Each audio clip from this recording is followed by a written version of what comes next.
Welcome to another episode of China Update, where I provide you guys with the most up-to-date political, economic and geostrategic analysis on the world's number 2 economy. My name is Tony. Let's jump in. Okay, happy Saturday everybody. I hope you're enjoying your weekend. Today's video will be very economy heavy. And first up, let's continue our coverage of the local government financing situation and the housing crisis. UK-based Japanese-owned Financial Times writes about a development which we have been following for months now and which many analysts warn is deeply concerning. China's local government financing vehicles are rushing to buy vast quantities of land with borrowed funds. Quote, bailing out cities and provinces struggling for cash after an exodus of debt-stricken private sector developers. End quote. We know, of course, that local governments have traditionally relied on local government financing vehicles to support growth by doing the heavy lifting in infrastructure investment. However, now it seems that the financing vehicles are being called upon to prop up the real estate sector and provide local governments with revenue. We remember that local governments have stepped up stimulus in recent weeks and issued at least 70 property easing measures. This was after the Politburo gave these officials marching orders to unwind austerity steps and shore up demand. The Financial Times writes that according to official data, land acquisitions by local government financing vehicles rose 400 billion RMB, $57 billion in the first half of this year, up more than 70% compared with the same period in 2021. This is also despite overall land purchases, which have previously been dominated by private developers, falling by almost a third. Analysts suspect that the true numbers are likely even more concerning. The local government financing vehicles are borrowing from state banks and issuing bonds to finance the purchases. It goes without saying, of course, that this is not a very sustainable solution. Quote, most local government financing vehicles, which typically have little experience in property development, are leaving their newly purchased plots idle. This, combined with the larger housing market meltdown, means the short-term relief that local authorities get from the financing vehicles' land purchases ultimately risks bigger problems for China's already faltering economy. End quote. To help us understand what this all means for the bigger picture, that is the housing crisis and the economy as a whole, let us once again turn to Peking University's Professor Pettis. Quote, the way this works is that in order partially to reverse their drop in land sales revenue, local governments are forcing local government financing vehicles to borrow money under the local government credit umbrella and use the proceeds to buy land, often at inflated prices. From an accounting point of view, this boosts local government revenues and lets them keep to budget.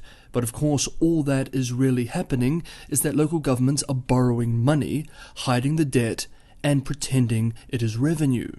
End quote.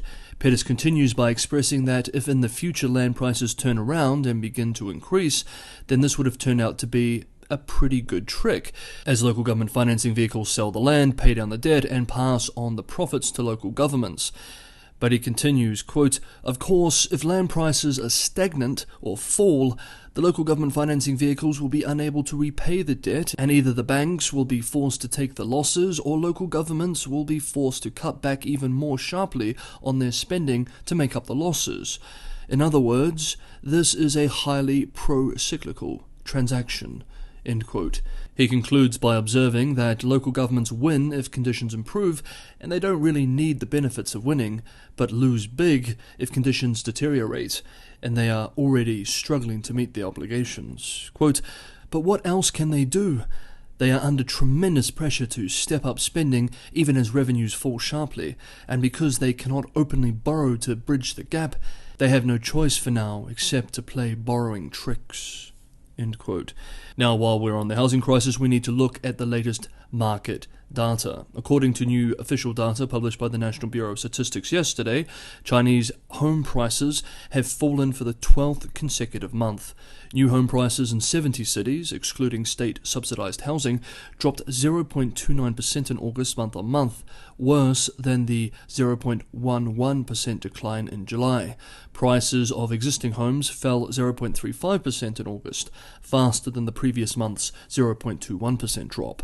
Residential sales tumbled about 30% in the first 8 months of the year, and property investment shrank more than 70%, according to the data.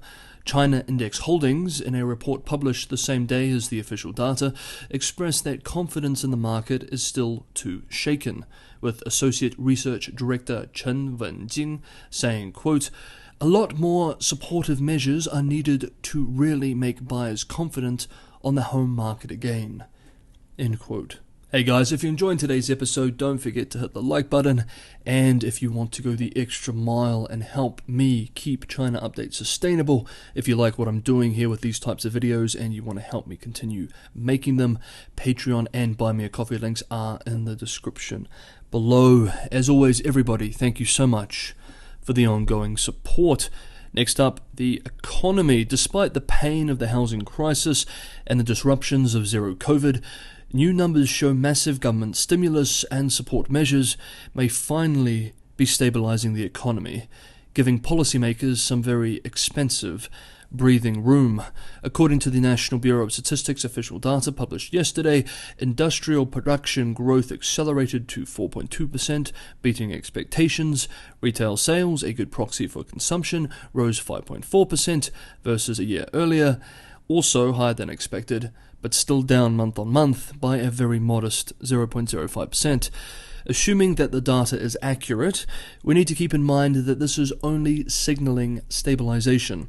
These numbers are still not very healthy. The rebound, both in terms of year-on-year and month-on-month, is on the back of a very low comparison base and remains well below pre-pandemic levels. Fixed asset investment was up 5.8% on the first 8 months of this year. Employment saw a modest improvement in August too. Now, what about the issue of imbalances? Well, the growth gap between Chinese production and Chinese consumption narrowed in August, but the gap still remains quite substantial, suggesting that this year the already low consumption share of GDP, which policymakers very much want to reverse, likely decreased more. In an interview on Bloomberg TV, Helen Qiao, chief economist for Greater China at BOFA Global Research, said the data suggest annual growth may still be able to reach 3.5% this year, expressing, quote, "We need to see more policy action to help. In our view, the only policy that will help is to relax the COVID controls." End quote. She added that demand remains very weak.